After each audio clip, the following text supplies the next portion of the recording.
Yunus is removed, কালকে ইউনুস সাহেব ধাক্কা দা বাইর করে দেন, রাজ্জাকিরে বসান, সমস্ত প্রশাসন নামবে, আরামসে কাজ করবে। তাহলে কি আমি বেশি যোগ্য? নো, আমাকে ভর্তা বানাইতে পারবে প্রশাসন। এই জন্যে ইউনুস সাহেবের লোম টাচ করতে পারতেছে না কেউ।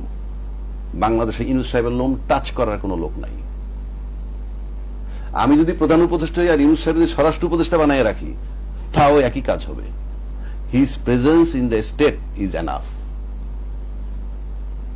আরেকটা যদি বলেন যে ইউনুস সাহেব থাকবে না, নির্বাচন হবে, ইউনুস সাহেব থাকবে অন্য কোন প্রক্রিয়ায়, রাষ্ট্রপ্রধানরে সরাই দেন, তাতে আইন শৃঙ্খলা বাহিনী কাজ করবে। কারণ আইন শৃঙ্খলা বাহিনী দেখতেছে অর্ধেক আমাদের আছে। কারণ গেজেট অফিসারের চাকরি যায় রাষ্ট্রপতির কলমের খোঁচায়, চাকরি অ্যাপয়েন্টমেন্ট হয় তার কলমের খোঁচায়।